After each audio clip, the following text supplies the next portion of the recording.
Hello, കാനഡയിലെ നമ്മുടെ stay എങ്ങനെ എക്സ്റ്റെൻഡ് ചെയ്യാമെന്നുള്ളതായിരുന്നു നമ്മുടെ ലാസ്റ്റ് അപ്ലോഡ് എന്ന് പറയുന്നത്.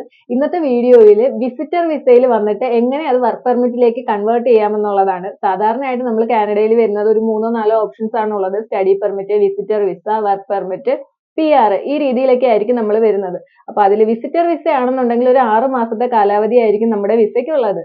ഈ വിസിറ്റർ വിസയിൽ നിന്നും വർക്ക് പെർമിറ്റിലേക്ക് മാറാനുള്ള വഴിയെന്ന് പറയുന്നത് ഒരു ജോലി കണ്ടുപിടിക്കുക എന്നുള്ളത് തന്നെയാണ്. അതിനായിട്ട് നമുക്ക് റിക്രൂട്ട്മെന്റ് ഏജൻസികളെ സമീപിക്കാവുന്നതാണ്. ഓൺലൈൻ ജോബ് ബോർഡ്സിനെ നോക്കാവുന്നതാണ്. അതുപോലെ നെറ്റ്വർക്കിംഗ് സൈറ്റുകളായ ലിങ്ക്ഡ്ഇൻ പോലെയുള്ളതും നമുക്ക് യൂസ് ചെയ്യാം. ജോബ് ഓഫറിന്റെ കാര്യം പറയുകയാണെന്നുണ്ടെങ്കിൽ അതിലും 2 കാറ്റഗറി ആയിട്ട് വരുന്നുണ്ട്. LMIA വേണ്ടുന്നതും ഉണ്ട്, LMIA വേണ്ടാത്തതും ഉണ്ട്. അപ്പൊ LMIA എന്ന് പറയുമ്പോൾ തന്നെ അതിലൊരു വലിയ സ്കാം ഉണ്ടാകാനുള്ള സാധ്യത ഉള്ളത് കൊണ്ട് ജെനുവിൻ ആയിട്ടുള്ള പോസിറ്റീവ് LMIA തന്നെയാണോ നമുക്ക് കിട്ടുന്നത് എന്നുള്ളത് ശ്രദ്ധാപൂർവ്വം ഒന്ന് നോക്കുക. ഇനി LMIA വേണ്ടാത്ത ജോലികളെ പറ്റി പറയുകയാണെന്നുണ്ടെങ്കിൽ ഒരു ഉദാഹരണത്തിന് കെയർ ഗീവർ ജോബ്സ് ഇങ്ങനെയുള്ള ജോലികൾക്ക് LMIA ആവശ്യമില്ല. അപ്പൊ നമുക്ക് ഡയറക്റ്റ് ആയിട്ട് തന്നെ വർക്ക് പെർമിറ്റിലേക്ക് മാറാവുന്നതാണ്. ഇതുപോലെയുള്ള വീഡിയോസ് ഇഷ്ടമാണെന്നുണ്ടെങ്കിൽ പേജ് ഒന്ന് ഫോളോ ചെയ്തേക്കുക. ഇനി ഇതിലും നല്ലൊരു വീഡിയോയുമായിട്ട് വരുന്നത് വരെ Tata. Thank you for watching വാൽ കണ്ണാടി.